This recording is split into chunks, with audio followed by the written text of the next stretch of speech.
Indonesia memang menang meyakinkan atas Kamboja. Tetapi yang membuat supporter semakin optimis bukan hanya 3 poinnya, melainkan cara bermain Garuda yang mulai memiliki identitas. Untuk pertama kalinya di era Jun Hetman, Indonesia terlihat jauh lebih sabar membangun serangan, lebih berani menguasai bola dan memiliki pola yang jelas ketika kehilangan bola. Dan satu nama yang benar-benar mencuri perhatian adalah Mitchell Baker. Debutnya bukan sekedar menjanjikan, tetapi memberikan dimensi baru bagi permainan Indonesia. Namun jangan buru-buru puas, karena di balik kemenangan ini masih ada beberapa pekerjaan rumah yang harus segera diselesaikan jika Indonesia ingin benar-benar menjadi kandidat juara Piala AFF 2026. Jadi apa PR yang harus diselesaikan John Hetman? Nah, itu dia. Yuk kita bahas sampai tuntas. Jadi gini teman-teman, sejak menit-menit awal pertandingan ada satu perubahan yang langsung terlihat ya kan dibanding era sebelumnya. John Hetman tidak meminta anak asuhnya bermain terburu-buru. Indonesia lebih memilih membangun serangan dari belakang. Dua bek tengah tidak langsung membuang bola panjang. McLeod dan Tom Haye seringkali kita lihat ikut turun membantu proses build up sehingga Indonesia mampu melewati pressing pertama Kamboja dengan cukup rapi. Inilah yang membuat penguasaan bola Indonesia jauh lebih nyaman, ya enggak? Kamboja memang sempat mencoba menekan tinggi, ngotot banget mereka ini di awal-awal babak pertama. Tetapi struktur permainan timnas cukup baik sehingga tekanan lawan tidak benar-benar menghasilkan peluang berbahaya, kan begitu. Yang menariknya itu tahu nggak apa? Ketika Indonesia kehilangan bola, jarak antar pemain tetap rapat. Sampai Mitchell Baker pun ikut turun. Begitu kehilangan penguasaan bola, beberapa pemain langsung melakukan counter pressing. Ini membuat Kamboja kesulitan ya kan melakukan transisi cepat. Secara taktikal, inilah salah satu perubahan paling besar di era John Hetman. Betul nggak teman-teman? Kalau aku salah dikoreksi loh ya. Tim ini tidak hanya menyerang dengan rapi, tetapi juga bertahan secara kolektif. Wow, gila kan? Pemain terbaik dalam pertandingan ini ya jelas Mitchell Baker ya kan. Bukan semata karena kontribusi 3 golnya itu, tetapi karena cara bermainnya sangat cocok dengan filosofi yang yang sedang dibangun John Hetman. Mitchell bermain sederhana, jarang memaksakan aksi individu, namun hampir setiap keputusan yang diambil membuat permainan Indonesia mengalir lebih cepat. Pergerakannya tanpa bola juga sangat cerdas, teman-teman. Ia tahu kapan harus masuk ke ruang kosong, kapan harus melebar, dan kapan harus turun membantu sirkulasi bola. Inilah kualitas striker modern. Bukan hanya soal teknik, tetapi juga kemampuan membaca permainan beberapa detik lebih cepat dibanding lawan. Kehadiran Mitchell membuat sisi serangan timnas jauh lebih hidup, teman-teman. Lawan tidak lagi hanya fokus kepada satu sisi lapangan atau kepada pemain tertentu. Distribusi serangan pun menjadi jauh lebih seimbang. Nah, kalau kita melihat lebih detail lagi ya, John Hetman tampaknya ingin Indonesia menjadi tim yang mengontrol pertandingan, bukan tim yang hanya mengandalkan serangan balik. Build up dilakukan secara bertahap. Gelandang selalu menawarkan opsi umpan, fullback atau wingback aktif naik ketika ruang terbuka. Sementara pemain depan terus bergerak untuk membuka ruang. Akibatnya Indonesia tidak lagi bermain statis. Pergerakan antar lini jauh lebih dinamis. Yang paling menarik adalah rotasi posisi. Beberapa kali pemain depan bertukar posisi ya kan dengan gelandang serang sehingga penjagaan Kamboja itu menjadi kacau.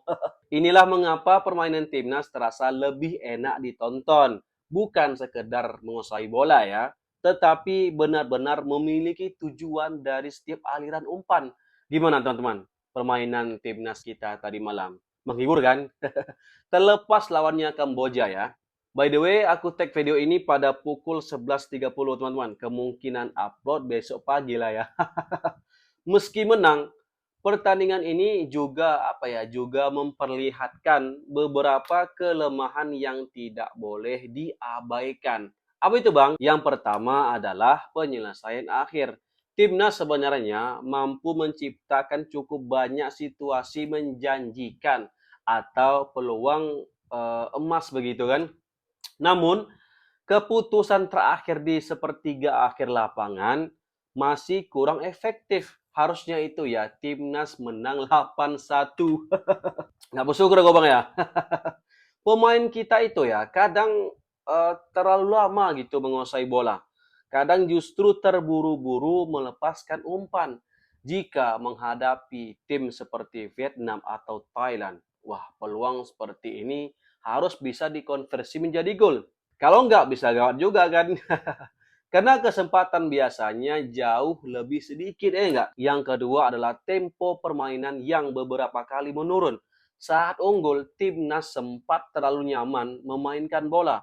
Akibatnya, intensitas pressing ikut turun, kan? Kamboja mendapatkan ruang untuk mulai membangun serangan. Inilah penyebab Kamboja mampu mencuri gol, teman-teman. Hetman perlu menjaga tim ini agar tetap agresif selama 90 menit. Ketiga adalah transisi bertahan. Masih ada nih beberapa momen ketika kehilangan bola, lini tengah agak terlambat kembali ke posisi ya kan. Menurut aku teman-teman, apa namanya ya, pemain yang underperform di laga ini adalah Sen Patinama. Passingnya beberapa kali aku lihat salah gitu kan. Dan beberapa momen juga dia gagal menutup pemain lawan hingga membahayakan gawang timnas kita. Untung aja Kamboja belum mampu memanfaatkan celah tersebut. Tetapi melawan tim yang kualitas finishingnya lebih tinggi, situasi seperti ini bisa sangat berbahaya. Beckham Putra pun belum menunjukkan kualitasnya. Inilah ajang pembuktian Etam kalau ingin tetap dipanggil timnas. Yang membuat aku optimis bukan hasil akhirnya, teman-teman, tetapi perkembangan cara bermain timnas Indonesia itu loh. Terlihat jelas bahwa para pemain mulai memahami apa yang diinginkan John Hetman. Jarak antar lini lebih rapi, sirkulasi bola lebih cepat, pressing lebih terorganisasi, dan yang paling penting, Indonesia tidak lagi terlihat panik ketika mendapat tekanan. Inilah fondasi yang dibutuhkan sebuah tim juara. Sekali lagi, terlepas lawannya Kamboja, tapi harus diingat ya, pertandingan pertama itu selalu sulit dan Garuda berhasil melewatinya dengan sempurna. Turnamen seperti ini tidak hanya dimenangkan oleh pemain hebat, tetapi juga oleh sistem permainan yang konsisten. Kalau perkembangan ini terus berlanjut, kan, Indonesia punya peluang besar untuk melangkah jauh di Piala AFF 2026 dan berpeluang besar meraih gelar pertamanya. Yang menariknya di era Coach JH ini, beliau mantau anak asuhnya itu di tribun loh teman-teman agar jarak pandangnya lebih luas kali ya. Wow, kelas nih pelatih. Sangat-sangat memperhatikan detail-detail kecil. Bang, gimana dengan pemain pengganti? Overall oke lah, tapi Jens Lapen aja yang aku lihat belum menemukan permainan terbaiknya walaupun dia berhasil mencetak gol hasil bola nemu. Teman-teman, hat-trick Mitchell Baker dan hat-trick assist Tom Hai mewarnai kemenangan meyakinkan Indonesia atas Kamboja dan ini baru langkah pertama. Masih banyak ujian berat yang menanti, terutama rival abadi kita Vietnam. Namun dari pertandingan ini kita bisa bisa melihat bahwa era John Hetman mulai menunjukkan arah yang jelas. Mitchell Baker tampil luar biasa, permainan timnas jauh lebih nyaman untuk dinikmati. Dan identitas sepak bola Indonesia berlahan mulai terbentuk. Sekarang tantangannya adalah menjaga konsistensi. Karena tim besar itu ya bukan hanya mampu menang sekali, tetapi mampu mempertahankan kualitas permainan di setiap pertandingan. Betul kan? Kalau kalian sendiri, gimana penilaiannya terhadap penampilan Mitch Baker dan taktik John Heyman? Tulis pendapat kalian di kolom komentar. Horas. Assalamualaikum warahmatullahi wabarakatuh.